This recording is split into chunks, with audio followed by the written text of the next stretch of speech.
Hello, Harrison. Hello, Dr. Rochelle. How's it going? I'm going well. How are you? Good. I'm good. Very good.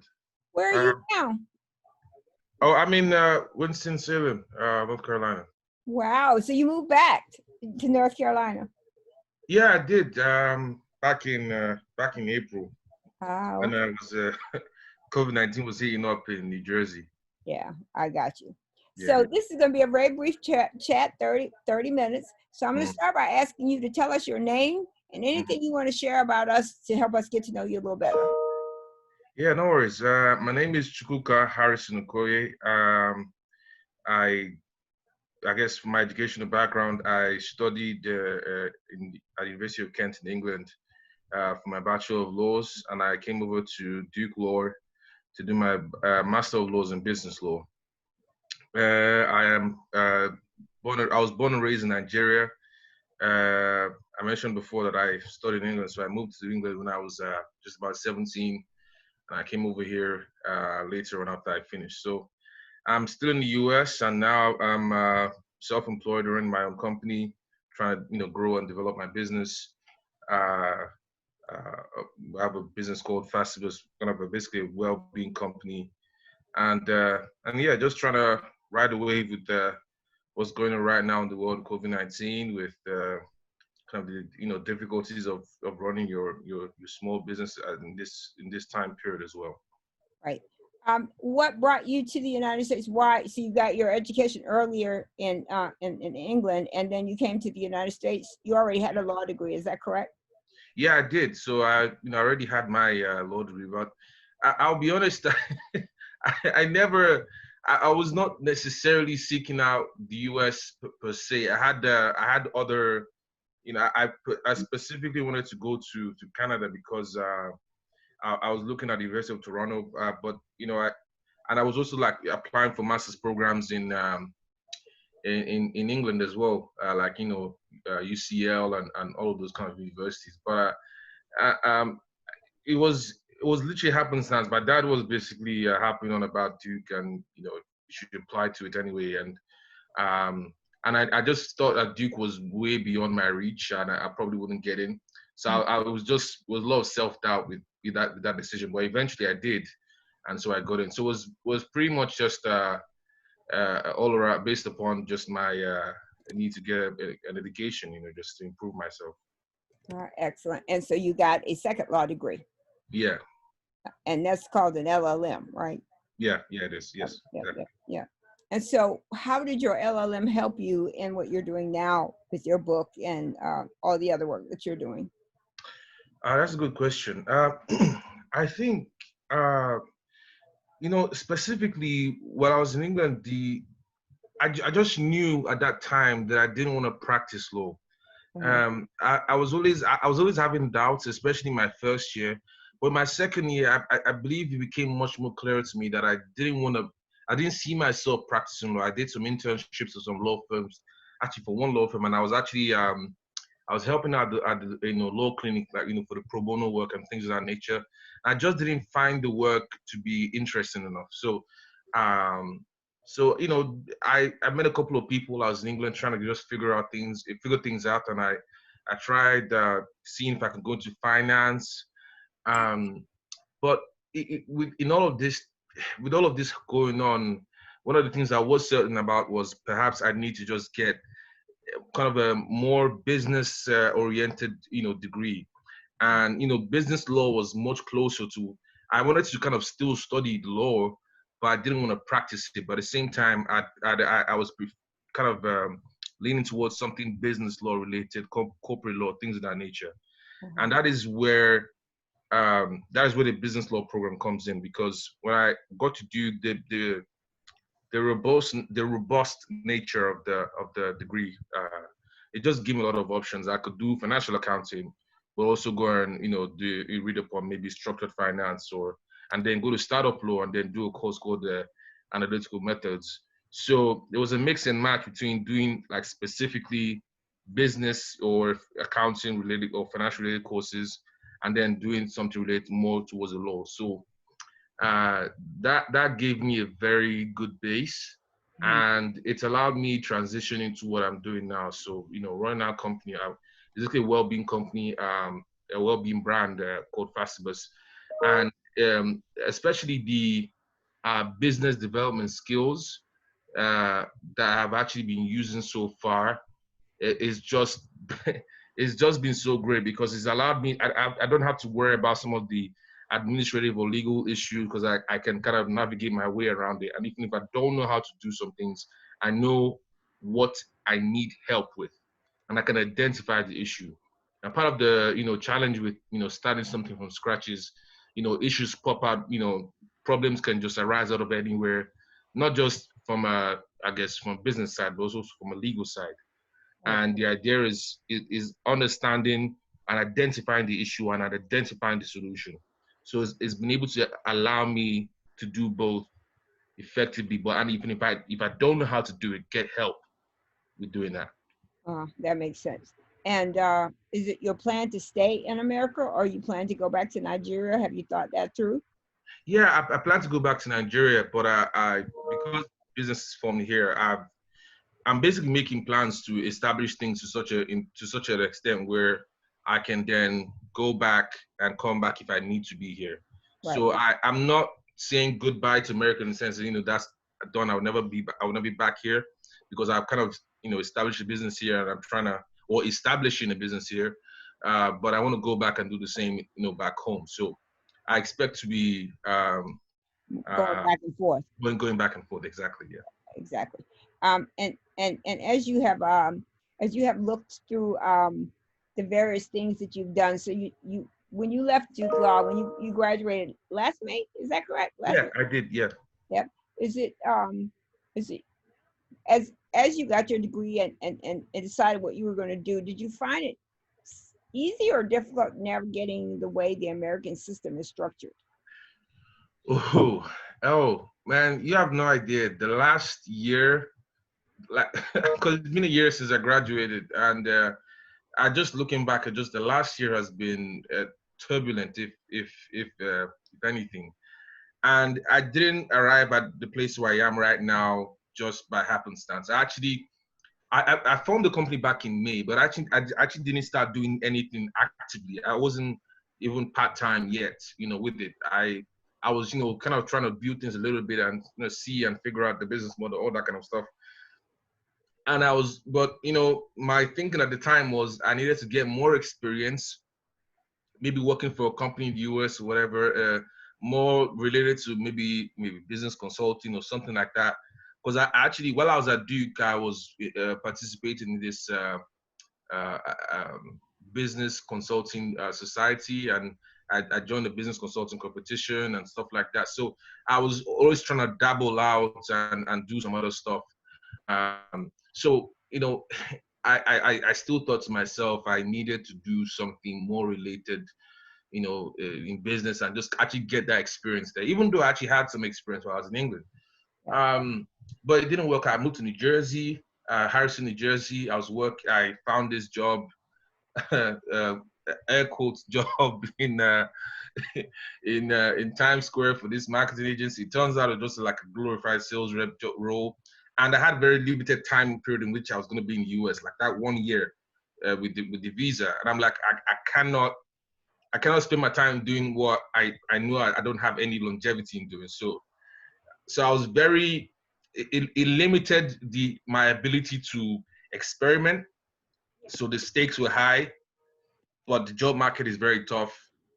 And so those challenges were so hard. Although of course, sometimes I used to worry about the fact maybe it was the fact that my name kind of sounded different or looked different on the resume also helped, not make things harder. And I wasn't sure. But that didn't work out. And I tried working. I found this job in Queens, New York. And look at me, commuting all the way from Harrison, New Jersey, to Queens, New York. But I found this, but that's how desperate I was um, for this life insurance, agency gig that didn't work out um, for a variety of reasons. Um, and so I was back to square one. I had to pay my rent. And I didn't have anything going on. I was still barely going back with the business, and that's when it just hit me. I felt like I just needed to just focus on the business and grow it and just develop as much as I could. And so in the basically last 8 months has been the time I've really just been hands-on with it, either part-time or full-time as I am right now. And the answer to your question, in a roundabout way, is it has been very difficult, and as it should be, because good things don't come easy. Right. Um, but I it's it's definitely been a journey, and the journey is not over yet. It's just getting started. But I definitely have a lot of stories to tell about the kind of the system here and whatnot. But How, it is what it is. how it worked. Yes. Um, and I guess in large measure, um, there have not been many resources that have been here to help you or to kind of support you as you're trying to make your way through this. You know, as much I really appreciate, this kind of takes me back to the degree program at Duke Law.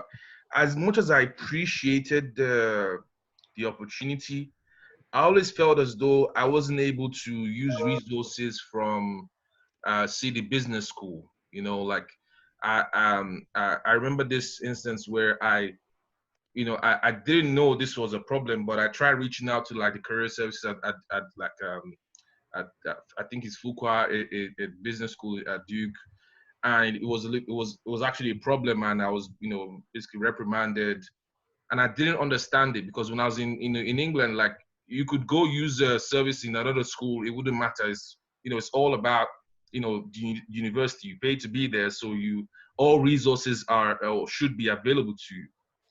So I just felt alone. I just felt as though the LLM program was great, your education, no problem, but the assistance that you're given after that or beyond that is very limited in scope. So I had to figure out how to just do it myself and not ask for help anymore. Just you can't sit around waiting for this help to connect with this person or to network with that person. And I just said to myself, I'm done networking. I'm done trying to get this help or connect me to this person or down there and the other. It's just a waste of my time. I have a very short period of time to work with, and so I'm gonna do the most I can with the resources I have. So the lack of resources absolutely has been a a an obstacle. But I believe if it's meant to be, I'm definitely gonna find a way to work around it. Absolutely, I believe that about you with my whole heart and soul. Um, Thank you. so the challenges, did the law school help, or were the law school the people who were reprimanding you for reaching out to Fuqua?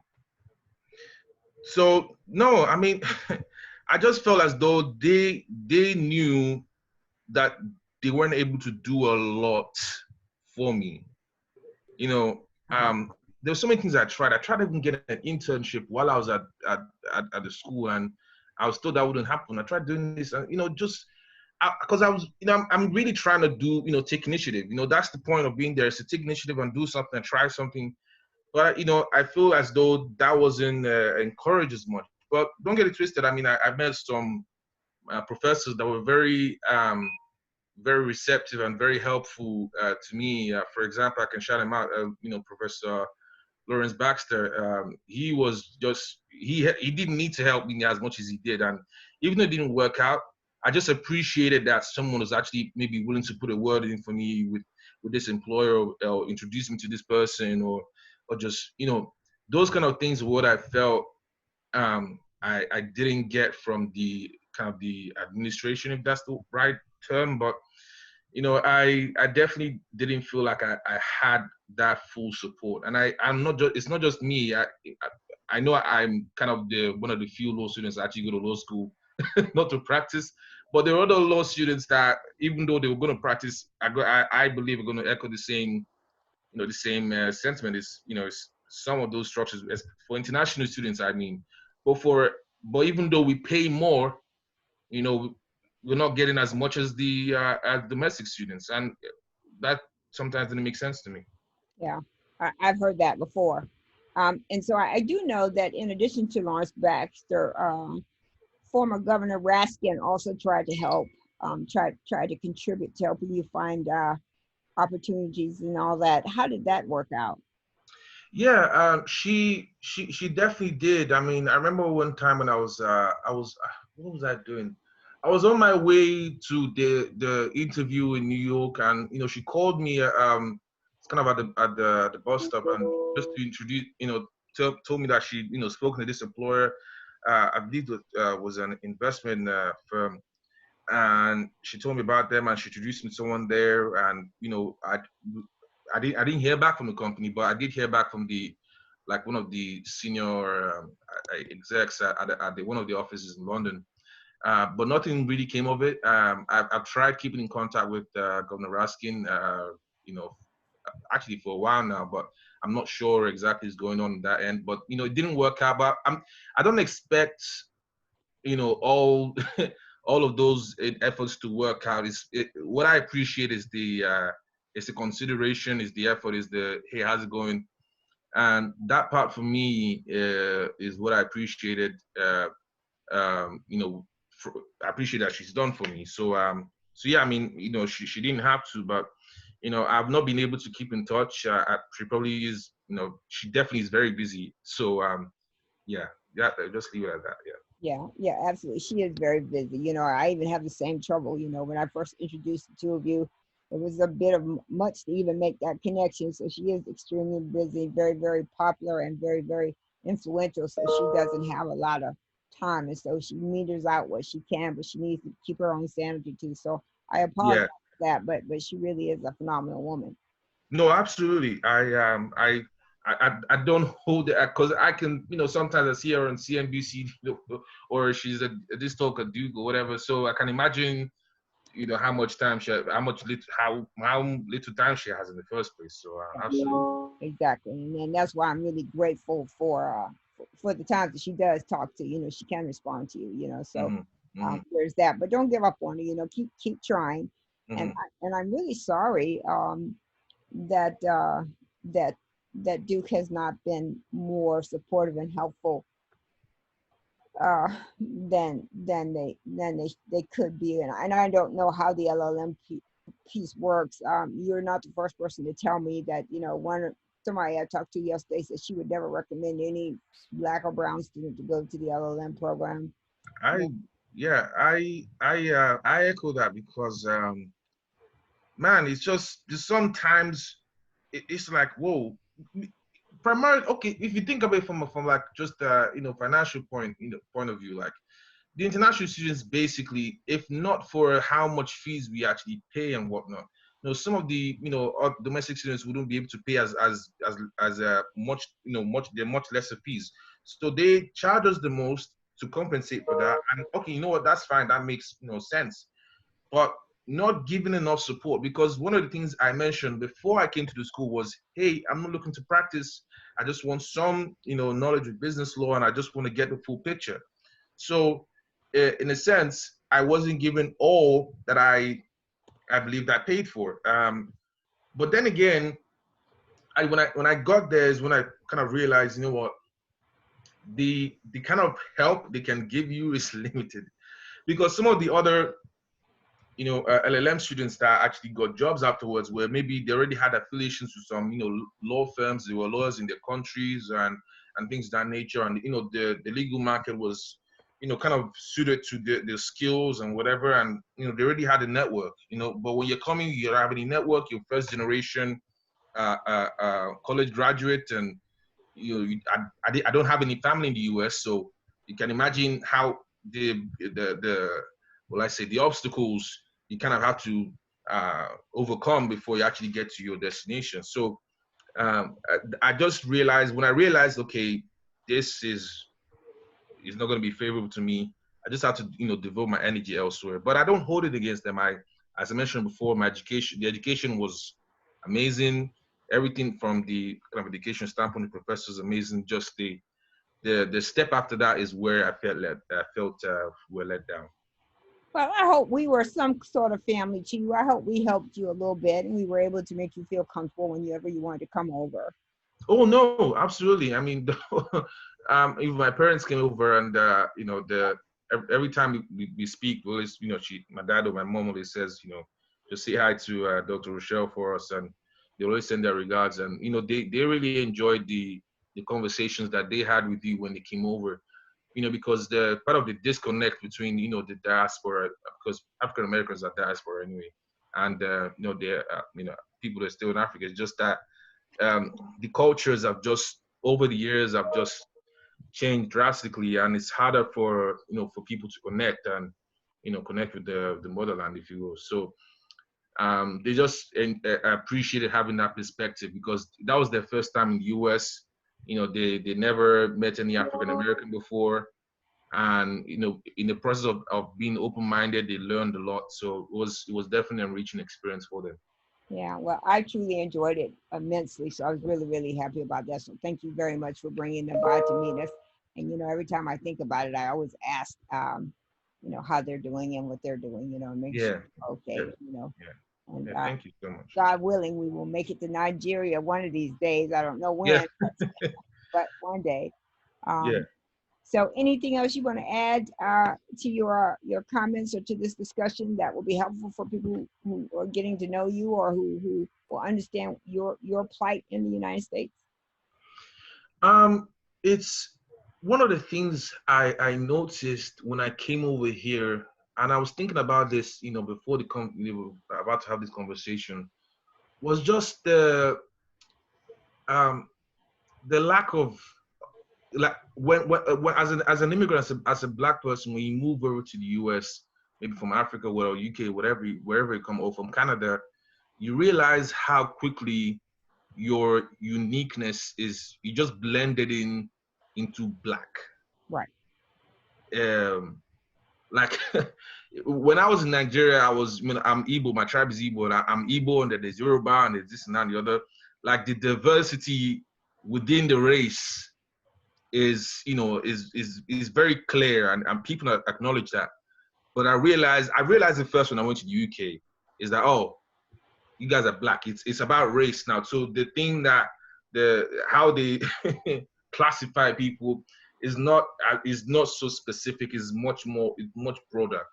yeah, And when I came over here, I just realized the kind of the dichotomy, and then where Black Africans see African Americans as people that have lost their way, and then African Americans see Black Africans as people that just think that they're much better than them, even within the larger race, and that just says a lot. And I see some Nigerians or Africans that are here, but then I, because they've been here for maybe two generations before, they're now more identify as African Americans because they haven't been back home. right. Uh, so the culture shock, if you will, definitely I definitely recognize that, and it definitely hit me, and that's one of the things. But then I just realized within ourselves, within that, the whatever African Americans or Africans, there's that tension. But then outside, I guess for any other race, we're all black, you know. Yeah, So losing that, I think the way I just lost that sense of, oh, I belong to this subset of black, is just what I was just so shocked by. But it's just so interesting, living in all these different countries and just seeing how, to be honest with you, in different societies, there's just different forms of discrimination. For example, in Nigeria, it's tribalism. Over here is racism, or in various forms. yeah, Um, and especially if you think about, if you kind of look at it in the sense of what's going on now, it's just so poignant. I can see how this is not just unique to America; it's everywhere. right. This sense of classism and tribalism or racism or prejudice, basically, it reflects in all kinds of societies.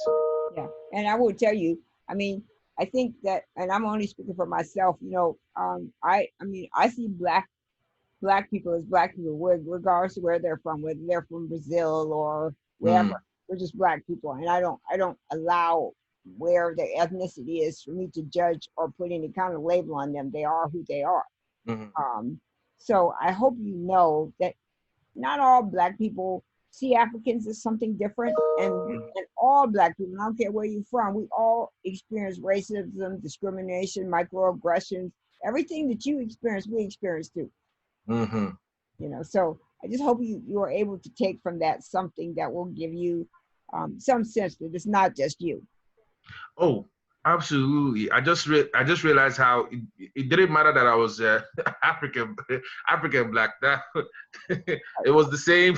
It was the same thing.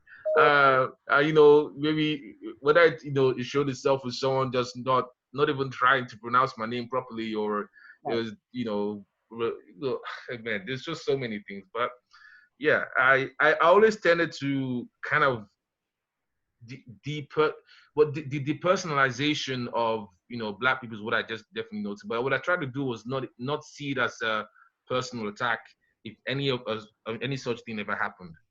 Yeah. I just try to see it as this is part of a recurring theme in all the countries I've been in, where there's been some kind of prejudice against any minority. Yeah. And it's yeah, that kind of perspective it has been invaluable.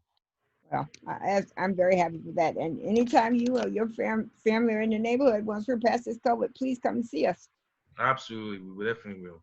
Well, thank Definitely. you so much for this, Harrison. I really appreciate it. And your experiences are unfortunate, but I do think that we do have hope. We have hope Yeah, that this can get better.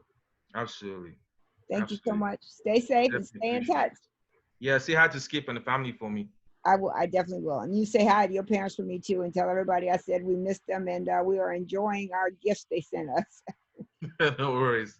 Thank you Thank so much. Have a good one. you. Do the same. Bye bye.